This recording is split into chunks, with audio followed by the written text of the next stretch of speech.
My name is Mark Berglund. I am the current president of the George Fox University Fencing Club. In this video series, I'm going to be going over fencing, starting at the very basics and working my way through some intermediate techniques and finishing up with a little bit of advanced stuff at the end. I'm making these videos to pass on my knowledge from years of swordplay. Hopefully you can find some use with it. To start us off, we're going to talk about what I call the 4 laws of swordplay.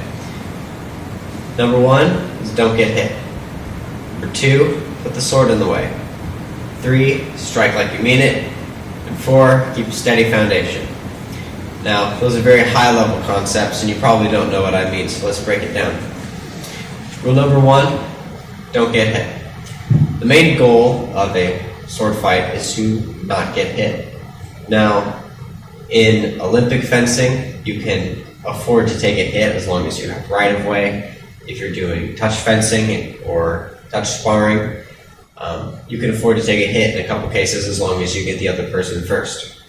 In a practical sense, however, if you get stabbed and they get stabbed, it doesn't really matter who got stabbed first because you won't end up dying in the end.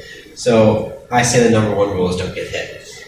One of the ways we do that is with our footwork, staying away from our opponent, only getting as close as we need to, but being able to dodge effectively by stepping backwards. Second one is put the sword in the way. There's a bunch of fancy techniques and stances you can get into with a sword to try and deflect your opponent's blade, but it all breaks down to the simple idea of putting the sword in the way of their sword. Now there's something in fencing called an inside line and an outside line. Inside is the one that's closest to your body, and outside is the one that's away from your body. So I want to keep my blade on the inside pointed in, and I want an opponent's blade to be pushed out away from me. I'm going to put my sword in the way of their sword, and I'm going to try and do all of my fancy techniques to try and keep their sword away. Third rule, strike like you mean it. In a sword fight, in real life, you've got to actually generate power. You've got to strike an area that would do damage. If you tap someone with the flat of their blade, they're not going to die instantly. Even if you stab them through the arm, they're not going to die instantly. So you've got to be able to have that stopping power. Now, obviously, you probably wouldn't have much stopping power with a fencing saber, with a fencing foil. But you're still training for a situation in which you might be caught with, I don't know, a large stick that you have to defend yourself with, or a cane or something.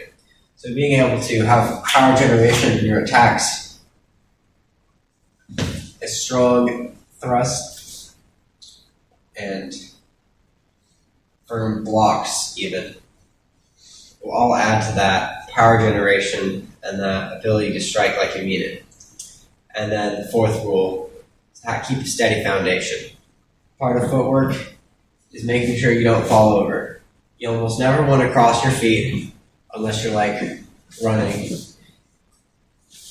Because if you cross your feet, this is the moment of instability. Your feet are close together, they're not covering a lot of area, versus if they're far apart. This gives you a lot more to work with. You do short movements, you don't want to ever do big hops because that loses control. You want to have a steady place for which you can do the rest of your techniques.